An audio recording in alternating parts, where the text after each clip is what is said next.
brothers and sisters, welcome to the American Federation of Teachers Teach Conference.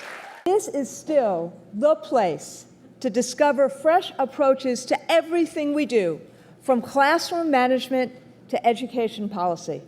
This conference is an affirmation that teachers are professionals, are committed to our craft, and are devoted to the success of their students. Inside the classroom, we see the challenges and we confront them with creativity and zeal by working to strengthen the quality of the education we provide and for pushing for better tools and training to provide it. We don't shrink from these challenges. We go on the offensive to overcome them, and we help our students succeed. We, my friends, call that professionalism. Let's refuse to be defined by people who are happy to lecture us about the state of public education, but wouldn't last 10 minutes in a classroom. Let's instead harness our voice, our experience, and our expertise in the name of improving the quality of what we teach and how we prepare ourselves to teach.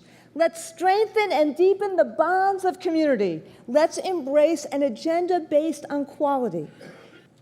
Heart, mind, and muscle. 3 elements that allow us to pursue quality and forge bonds with community. 3 elements which we all possess and which are strengthened collectively through the AFT. So what do I mean by each? Our work is born in the heart. We do this work because we care deeply about children. In the words of Ralph Waldo Emerson, the greatest gift is a portion of thyself. That's who we are. That's what we do. What begins with the heart is given shape by the mind to make sure that we give our students the best knowledge, the most useful tools, and a clear trajectory for success. Mind is what allows our union to learn from experience and evidence, to develop a true quality agenda for providing all children with access to excellent education. The work of the mind is buttressed by muscle. The fight for what is right for children and for the profession we love. And we do so with the strength that comes from solidarity, by summoning the might to advance good ideas and fight bad ones, by reaching out to community and growing stronger through those bonds. How many of you have stayed after school to help a child who is struggling with her work?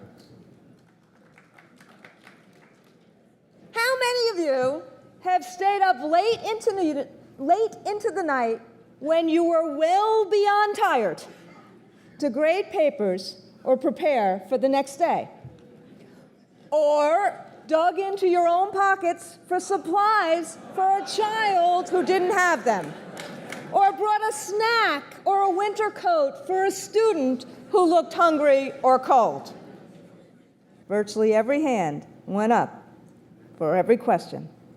And that's because uncommon dedication is in fact quite common in our profession.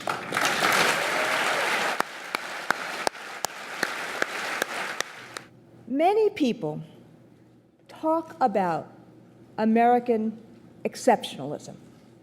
And America is an exceptional country.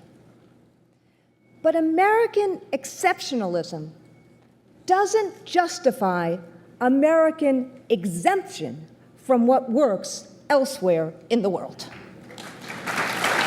Why would we deny American children the best ideas the world has to offer? Take Finland, which I visited last fall.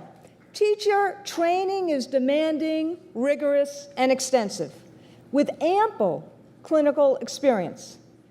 Finished teachers are esteemed, compensated fairly, and their training is fully paid by the government. And, they're virtually 100% unionized, as teachers are in most of the top performing countries. I can't talk about the international comparisons without noting how some so-called reformers have distorted them. They use international comparisons to denigrate American schools, but they ignore their lessons. Worse, they pursue policies that are completely antithetical to the successful strategies used in these high-achieving countries. It just doesn't make sense.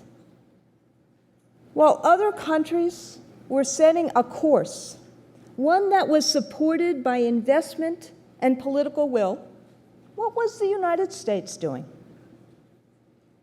A series of stop-start experiments. Stop-start on curriculum. Stop-start on standards.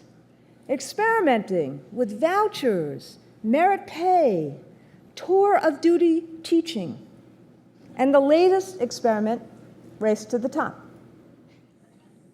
And many have started denigrating public schools and public educators, putting ideology over effectiveness and experimenting with regard or without regard to evidence.